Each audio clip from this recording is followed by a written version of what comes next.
Uh, yeah. Yeah. Yeah.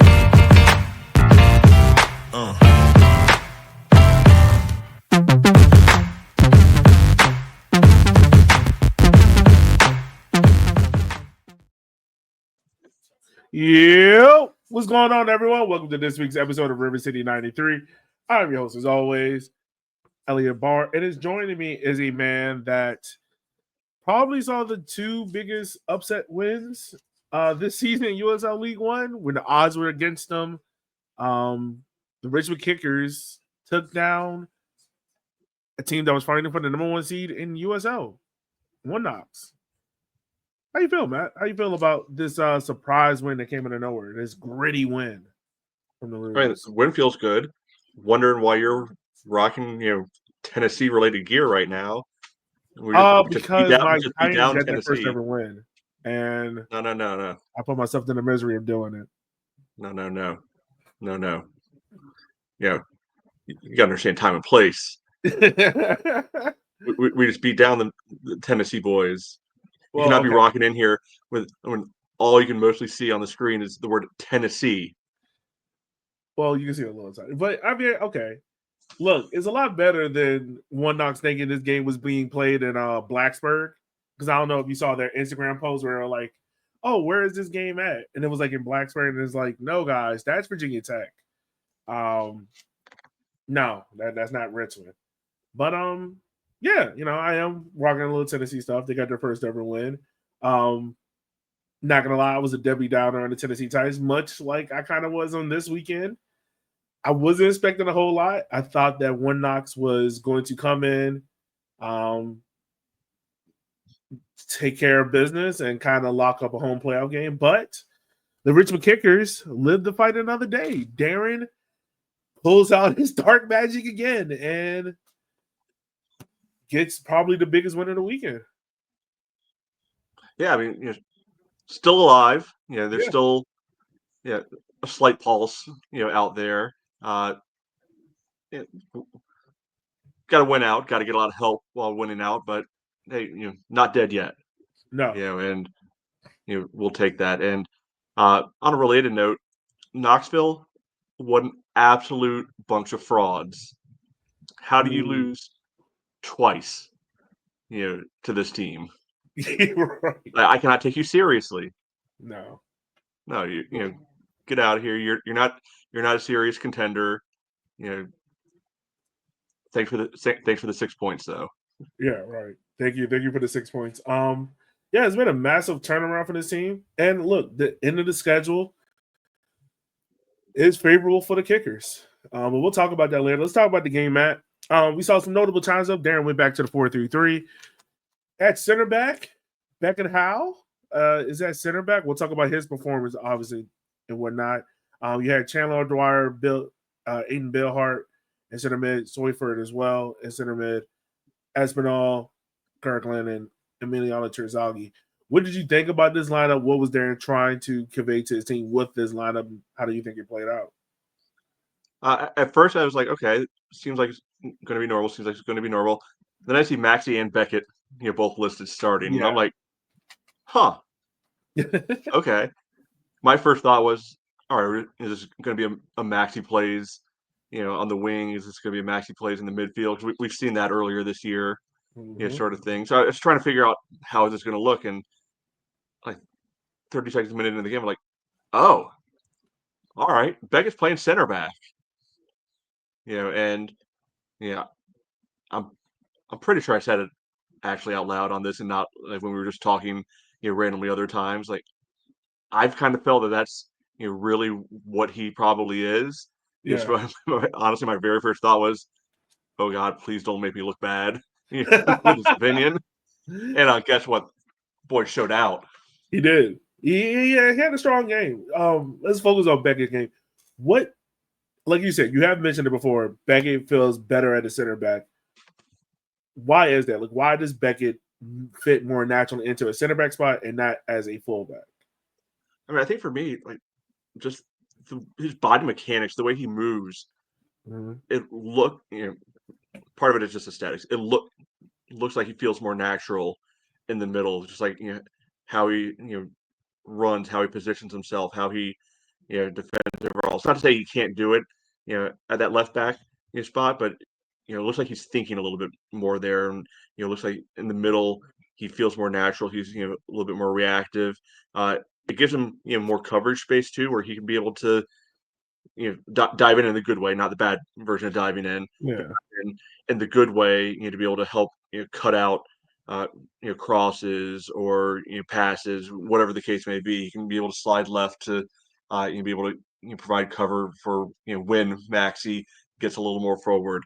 Uh, my guess is probably that he played center back more in the like age groups coming up, Yeah.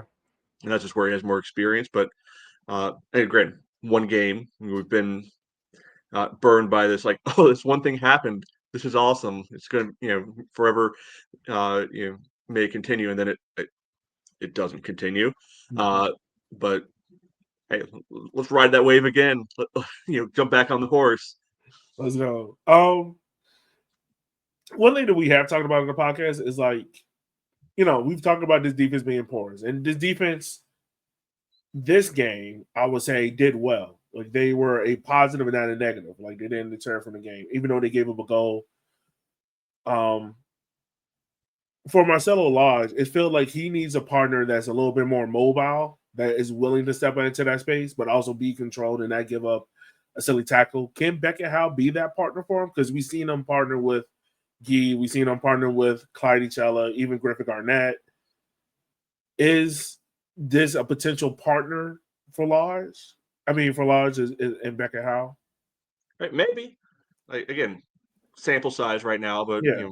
early indications, seem positive, for that. So, yeah, and I think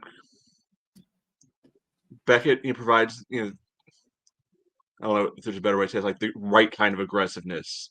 Mm-hmm. Back there where, like Lodge seems like he's more the controlled center back, and that's been needed because we've got plenty of guys who can be aggressive, but sometimes it feels like they're just loose cannons. Yeah.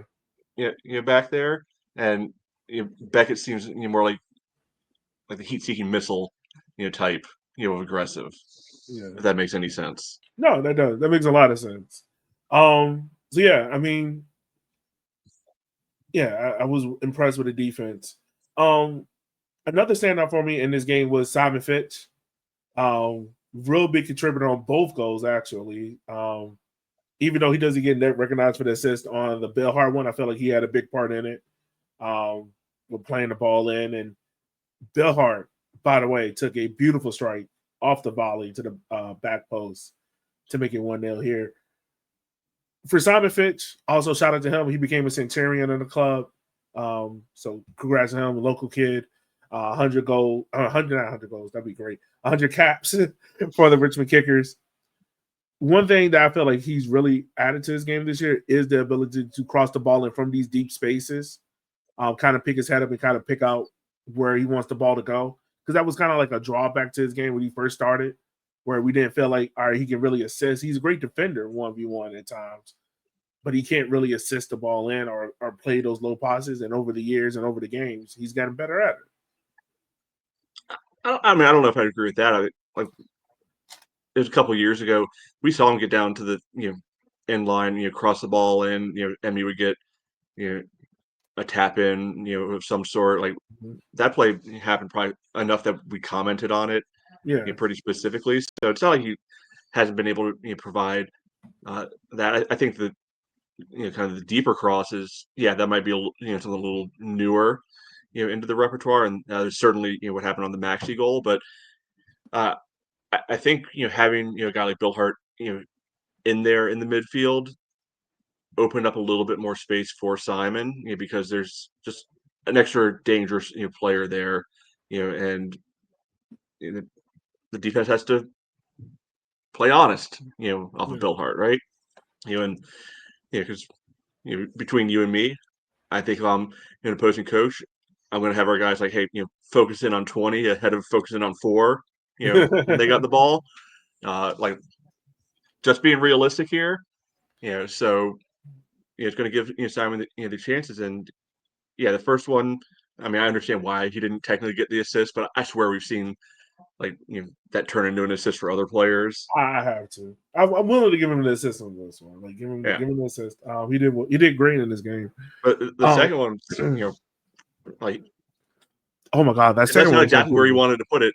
It sure looked like it was exactly where he wanted to put it. Oh yeah, like no, it looked deliberate. Like this looked like something.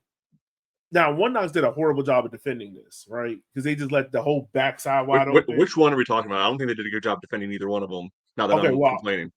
I'll start off with the second one. The second one was really bad, just because the whole backside was wide open, where Maxey could just freely run into the space. Like it's kind of like they all focused on Emmy and Bill Harder. Was like, okay, they're in front of us. We don't have to worry about anything crashing on the backside. And here's just Maxey just making this darting run and just puts it in the back of the net. Now the first one, it just felt like they were just flat-footed. Let's be real here. If that goal happened against us, we would be crying bloody murder on our defenders. we would be tearing them up. We would be. No, for you who saw it live in person, like, what was your initial reaction to that first goal, though, from Bill Hart's volley?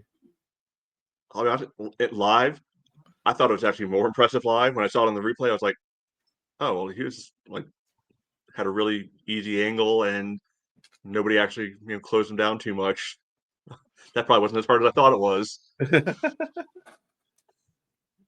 The second goal, the second goal was more impressive just because I don't know if we've seen that connection though. I don't know if we've seen that them two ever combined on a goal. Maybe we have, but I mean, Max hasn't scored that many, and one of them was his self-created bike. Yeah. So if there's another one out, not remembering what happened. Yeah, no. Now, the Kickers did, they gave up their goal in this game. But I'm going to ask you this, Matt. Do you feel like there was a foul in the lead up to this goal at the top of the box? I'm glad you mentioned this because live, I absolutely thought there was, and I was like, what's going on here? And of course, they score like 10 seconds after that. Watching the replay back, yes, I thought there was a foul.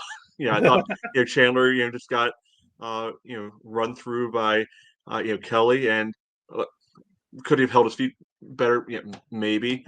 But that's a foul I swear you see given 999 times out of 1,000. That's like one of those like auto calls that every ref gives. Yeah, it felt like what's up? Come on. It felt like a foul, and then because of that, it felt like everyone stopped for a second, except for the One Knox striker who lays the ball off to the fullback. Like those are only two players going because even One Knox player stopped for a second, and everyone was just kind of looking like, "All right, is this ball coming back?" And it wasn't because then it got scored in the bottom of the net. But what I will say is this: it felt as if this was a game in which the Kickers did what they needed to. They responded back quickly, scoring a second goal.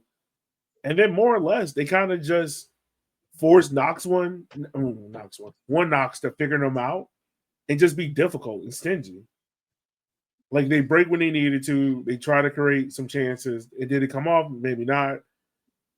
But they were stingy throughout. Now, at the very end of the game, was my heart in my chest? Was my heart in my throat?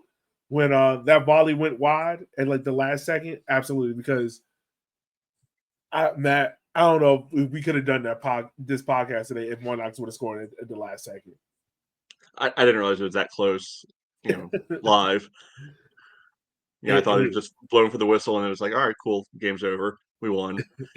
But yeah, I'm going to your bigger point there. Yes, the stats will say that Knoxville had the overwhelming majority of the ball. They had more shots. But I was even, commenting to, a couple people in the second half, as early as like 65th minute or so. I was like, it doesn't feel like they're going to do anything with any of this. Like, it just felt comfortable, pretty much the whole way through. And yeah, sure enough, like James had to make one save? Something like that? Yeah, really. Yeah, like so this feels Oh, my fault, man. I'll let you go. Well, it's the kind of stuff we've talked about before. It's like, okay, you can have at your low quality, low percentage chances from distance or bad angles. Like, Mhm. yeah, if you hit it, good on you. But we're going to take our chances and say you're probably not going to do that. And yeah, they didn't. And like there really weren't too many like big stress points in that second half, or honestly even the first half. Before the goal. Yeah, it didn't feel like it. Like this game overall felt a lot closer to the second game that we played against Knoxs, the 1-0 win, Mm-hmm. than it did the midweek game where we got played off the park. Like this third game feels closer to that win than it does to the loss. Regardless of it being a win, it just feels overall closer to that, which how we played against them. Yeah, and that's the thing that's so infuriating about this team is we see they have it in them. We see that they can be able to focus in, really put that defensive shell together that we know from history. It seems like that's Darren's preferred defensive strategy. They're capable of it. It's just why is this not showing up week over week? Like there's a good team or two out there that you've been able to completely confuse and shut down multiple times. Yeah, And then we play some other bottom of the table jokers, and they just riff right through us like nobody's business. This team really does feel like the perfect example of Mr. Jekyll, Dr. Hyde, where like they have what I just looked at it. They have the fourth best attack. I mean, it's tied with some other teams, but like they scored the fourth most goals in the league. But then you look at goals conceded per match, and his team is bottom 3 with Texoma and Westchester. So it really is like, as much as we slam Darren for the defensive part of this team and how the struggles have been, like we do have to also give him praise because this team offensively has been a top 5 unit in the league, despite the injuries or people missing and whatnot. It's just that how many points could have been won if we had a average defense? How many points are left out there if we had an average defense? And now we're not starting with that. Absolutely. Like, I mean, we've gone over this enough times. Yeah. Before. Don't need to rehash the same conversation. Pick almost any other podcast we've recorded this year. Any loss, you'll hear us talk about it. But yeah, it's getting these good moments like this. Getting the good moments. Like either of the Omaha games. I mean, they're very different versions of games. But again, you see there's the capacity there, and that's why I think everybody's frustrated. It's not like into 2023 when it was just like, all right, white flag is up, like this team fell apart. It's not like 2018 where it's like, okay, we're here just to get paid. It's like a buy game. In like college football, we're the little FCS school coming in to get it handed to us by a ton of points. Right. Thank you. We'll see you next time. It's not like that. No. Right now the competitive element is there, and I mean I know there's some injuries, but like there's a lot of other things that come up too, and it's the consistency. That's the maddening part. Yeah. And some of that can be down to just the caliber of players. Some of that is down to injuries and inexperience that we've played.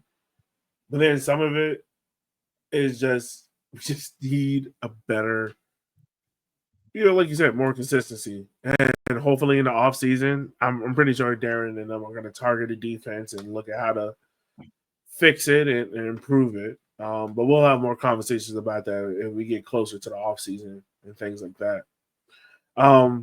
But yeah, I mean, look, big kudos. This is a good night to celebrate because one, we played a team that effectively played for the number 1 seed or, clinching a home playoff game. In Knoxs midweek, they played against Chattanooga and they beat them comprehensively there. Now you kind of look at it, the way how the rest of our schedule goes. We play against Texoma, that is just draw with AV Alta. I think they're in a bad running form. Let me double check to make sure before I open my mouth. Yeah, winless in their last 5. We play an AV Alta team who's winless in their last 5 as well, and then we close out against, in the Henry Derby against Madison, who are 9th and fighting for a playoff spot. So we play against 3 teams below the playoff line. Matt, I'm gonna say it is, and probably not, but is Darian about to do it? Is he really about to pull out this black magic again and just look, because even if they went out, like there's just so many other pieces of the puzzle that would have to fall into place, because for example, Charlotte would have to, I think, lose out. They might be able to get like 1 draw, but they play Alta. So if there's a winner in that game, I'm pretty sure we're just screwed. Like Alta might be able to win that game, but then and we'd still be technically alive, but then just kind of carries over, and there's just so many permutations of where this can not hit for us that I don't know if we can thread the needle. Yeah.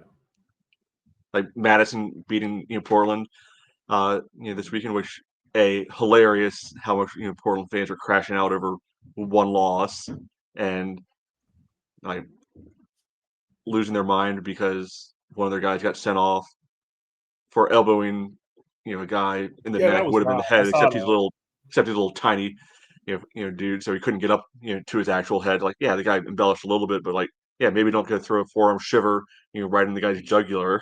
It was so wild, and Portland fans were so upset about it. But it would have been to our benefit if Portland had won that game, because now Madison's right up there at a danger number for us, because we can only get to 35 points. Yeah. Charlotte's on 34, Madison's on 32, Alta's on 32, even Greenville's on 31 right now. Mm-hmm. So there's not a lot of wiggle room. No, it's not. And that Charlotte Alta game, I think the fact that they play each other probably all but doom for us.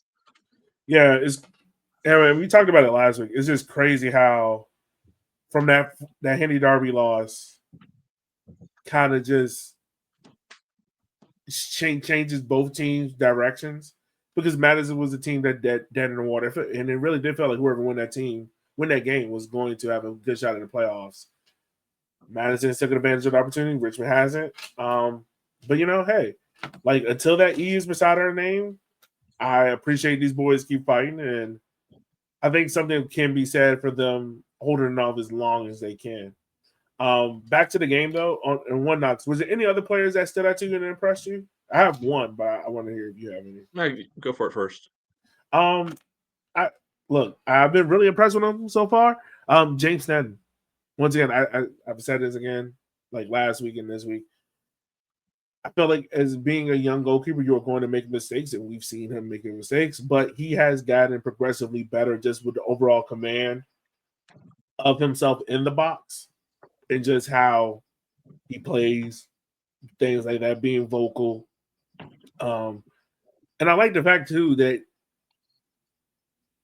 part of being a goalkeeper, and we see what made Akira so great, was he set up his defense in a way of which they eliminated the easy shot being taken in front of him. And in this game, credit to James Sneddon, he did a great job of organizing his defense so that it weren't easy shots from One Knoxs that were just tap-ins. Like if One Knoxs was going to score a goal, it had to come via foul, which every defender stopped, or it was going to be something that was just going to have to be spectacular to really be held in a wall of defenders. So, yeah, Sneddon for me is another player who stood out. Okay. I don't know if standouts, the right word, but my eyebrows were raised when one of the first substitutions come in was Jonathan Kanagwa. Yeah. I was like, what? What? 7 stars all year. I don't even know the last time we saw him, to be honest. It's probably at least a month, if I had to guess. Well, you do that. I'm gonna look it up. Yeah, but he came in and did do anything like groundbreaking? No, but he came in and helped to kill off the game. He's a good energy guy. In there, really just making himself a nuisance. And sometimes that's all you need out of a defensive midfielder is just be able to disrupt. It's not a matter of like, oh, he had so many tackles and distributed great out to Kirkland or Landon or Darwin or whomever.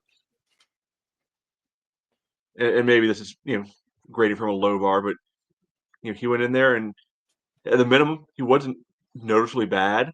And it happens a lot in defense in any sport. Like, hey, if you don't notice somebody, that's good news. Yeah. Like I go back and think to the Spokane game that he came in, where he did not play well to this performance, and he played a lot better, looked a lot more comfortable in the game. I will say that. Yeah, so I thought that was a notable contribution, and one that I don't know if you had given me 17 choices before the game, if I would have got to him on the list of who are you going to say made a good contribution to the game. No. So good on him and stepping up when his number was called and being able to put in a shift. Yeah. So for the Kickers, I mean, that's a good home win. We still have one more home game left. The club would be on the road for the next 2 weekends in a row. Saturday at 8 p.m. they play Texoma, and then Friday night they play AB Alta out of California. Let's focus on the Texoma game. This is the game that we talked about kind of being the proverbial. I think we both said it was the fork in the road, or when we started it since there was danger. Well, I think it was more when we started to realize, oh, this ain't it. Yeah. So it'd be good to see, and also with this, because Westchester lost to South Georgia Tormenta on the weekend, we have a 6-point lead from the bottom of the table. So if the Kickers win this game, they will have a 9-point lead and will move up the table to 12, which would be oh boy, it would be better than finishing dead last and getting the wooden spoon. Even though having a trophy would be nice, but I prefer to frame it as we win the game, and at least for a moment, there's still a shot at getting in. Yeah, that's true. It's still a shot at it, and the more teams we can eliminate across the way, the better. So, talking about Texoma, what does Darren need to do to ensure that his team comes up with the 3 points, or I won't even say 3 points, to ensure that his team is set up to win the game? That's the same as game. All right, I think we're at the point where you have to win. Like, draw's going to do nobody any good. So assuming there's not any more injuries during the week. I mean, look at what we saw this time. We saw Emmy, we saw Darwin, we saw Bill Hart, and we saw Kirkland all out there to start. Pretty much anybody's preferred combination of top guys all out there together rather than one rotated in. So I think you just got to go for it. And because, I mean, at this point, if you lose, who cares? I mean, I can handle going for it and losing rather than, let's be cautious. Let's, not, open ourselves up, too much because we've seen that enough. And this team does not respond well, to that sort of challenge. It seems like it seems to be a much better team playing from out front rather than playing catch up. Yeah, this isn't like the iterations of 2021 or 2022 where you can put the handbrake on and this team can kind of coast their way to a win. This team feels like they have to go from the moment and attack until they get their goal. So I mean, I'm going to be interested in what did the Kickers do with the ball in the final third? Because they're one of the best. They're one of the better teams in the league at like winning possession in the final third. But both teams, us and Texoma, are better suited to be counterattacking. So which team has the ball and being dominant with it is going to be key to this game as well. Do you think Stanley gets the starting goal? Or do you think he'll probably go with Pablo? Why is he going to change? Well, I mean, we've seen it before where he gave it hard the random start. Not off of a win. Oh, well, that's true. That is true. That is true. So we have Stanley go. This is the big one. You think Beckett Howe stays at center back, or do we see Clyde come back there? I don't think it's Clyde at this point. Just based off of how selections have been going recently. I mean, simple logic would say, if it ain't broke, don't fix it. Flip side of that is we've seen sometimes where once the tape is out on a certain combination of guys, they get solved pretty easily. So do you throw another surprise combo out there instead?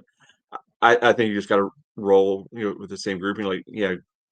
Get Beckett in there. Get Maxey out on the wing. Again, be able to provide width from the left back spot and roll the dice. Yeah, I mean, I would like to see Beckett get another start. Like I made the tweet out yesterday on Blue Sky about how I kind of don't want to see like the same guys. Like I don't mind at this point trying something different, seeing who you can build around, or seeing what parts fit best where. And Beckett House center back, he did well. I say reward him again. See if he can handle it on the road against Texoma, against a team who's looking to fight for a playoff spot, just like how we are. I mean, another team that I think has to win out. Yeah, I don't think a draw does them any good either. So it could make for a really fun game. Yeah. Maxey and Simon, I'm cool with both of them at fullback. Ride it out. I think you get the best version of this team when both of them are on the field attacking and creating width. Now in the midfield, here's the thing. We haven't seen Dak since the Henny Derby, and that was that was like almost a month ago, it feels like at this point. By next weekend it'll be a month. Yeah. Do you think he'll come back on Texoma, or do you think Darren is like, we'll hold you for the Henny Derby and see there? If not, I assume he's not playing again this year until I see him play. Yeah. Like we know that they treat injury news, like it's, no pun intended, Fort Knox. But I don't think there's any reason to think he's going to be coming back. So let's assume he's not. Yeah. Now Chandler, the CDM spot in this game, I think he had one of his better performances. Once again, is not his natural spot. It's kind of, you know what it feels like? It feels like he's been asked to clean up his sibling's room when his sibling is sick. And it's like, sure, I'll do it, but I ain't gonna do like my best job. It's just not his natural. But I think he did well in that position. I'm pretty sure. Do you think we see the same midfield trio of Bill Hart, Soyford, and O'Dwyer? Yeah, still the same answers. Same. Yeah. Like you can ask me 4 more times. Still gonna be the same 11. Yeah. Okay. I mean, hey, I feel you. I'm with it as well. Like, let those boys run. Only subs, I ain't gonna lie to you. Like, I'm cool having a small bench. Like, take as less guys as you can. Like, I would say probably I'm cool with a bench of Griffin Garnett, Landon Johnson, Hayden Anderson, Pablo, just because you always need a backup goalkeeper. I'm trying to think, is there anyone else I'm forgetting? I mean, you fill out the bench. Like, you take guys, even if you're not going to use them, you don't know who's going to get hurt, what the situation's going to call for. So yeah, you'll have a goalkeeper, couple defenders, couple of midfielders, couple of attackers. Yeah, Don't need to make it more. Don't need to make it overly complicated. Yeah, and I'm also cool with letting the starting 11 like go, like let them play 75 minutes before you bring in a sub if the game is still in hand and whatnot. Like, you don't have to make a whole bunch of changes. But Matt, I mean, as we wind down, the Kickers only have 3 games left, 2 games on the road, 1 left at home. How do you think things are going to end up when we come back in a week for the Kickers? You know, I think they get it done, Texoma, and we're still out of the playoffs. yeah. At that point, I think the other results are going to play out in a way that it is what it is.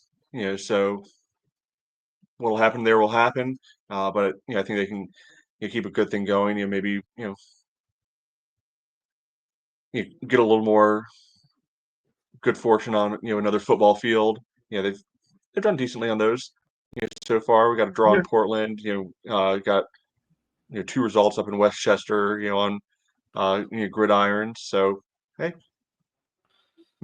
maybe the guys are really going to enjoy the Texas high school football experience and really take to it. Yeah, I mean, it'll be pretty sure a good game for sure. But yeah, once again, this game is on Saturday. It'll be interesting to see how Derek goes about this game and where things lie. Because this will be another building block towards the offseason. Matt, anything else from you? I mean, normally when we talk about wins, we're going depth, but it's kind of like we're in this weird space. Like it feels like a dead rubber, but it's not at the same time. It has the feel of it.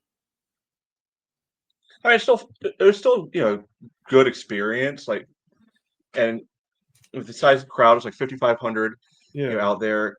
It reminded you of what this club can be in the good moments, and being able to get that feeling of like, all right, not really good turnout. Like the parking cars on the hill, because the actual surface portions of the lots are all full. I mean, the usual concessions nightmares that come with all of that. That's the one upside of smaller crowds. But yeah, just a good overall atmosphere. A good kind of sense of enjoyment around the stadium. It was nice to have that reminder because there hasn't been that feeling much or in a while around City Stadium. So knowing it's still there, like the team, the organization is still capable of putting it together, and now kind of leaves you hungry for more of that on the regular. Yeah, it does. Thanks to One Knoxs, they gave us back-to-back home wins. I mean, not back-to-back home wins, but last 2 home wins. So thank you for contributing to us. And yeah, I mean, we still got 3 games left. That means we got 3 more great shows to give you. And we look forward to doing it. Matt, anything else from you, my good man, before we wrap up and get up out of here? I mean, if you're listening to this, you know, time for everybody to start training for next year's Oktoberfest challenge because our people did not show out well in the Stein holding competition. Oh Jesus, how bad did they do? Had 7 out of 12 participants. Oh my god! All right, that's good. Yeah, the trophy may have gone elsewhere. We'll put it that way. But it was certainly fun. Camp was losing his mind. Down there, being the ref for it. Red carding people as their arms drop too low. Like it's like okay, dude. What? Tone it down a little bit, but it was interesting watching him kind of play the over the top referee villain there. So it's good for a laugh. Yeah. But yeah, we got to train up just holding our arms straight out. Well, maybe we'll have practice at the next tailgate, the most important one, which is the Henny Derby one. Yeah. Also, that tailgate is going to be interesting because not only is the last home game, it's the Henny Derby and it's Halloween weekend. It's going to be it's going to be a lot. I mean, really, Halloween weekend's the next weekend, but I get what you're saying. Yeah, so we'll see. Yeah, folks. As always, we just want to say thank you for taking the time of your day for listening to our show because without you, we couldn't do this. We wouldn't want to do this. So thank you so much. If you find it in your heart, donate to the show at rivercity93.com/donate. You can do so for as low as a cup of coffee a day. For Matt, myself, and everyone else here on the show, we will holler at you guys next week. Where once again, we hope to have back-to-back happy podcasts because we deserve them and we earn them. So do you. Be easy, be safe, everyone. Holler at you guys next week.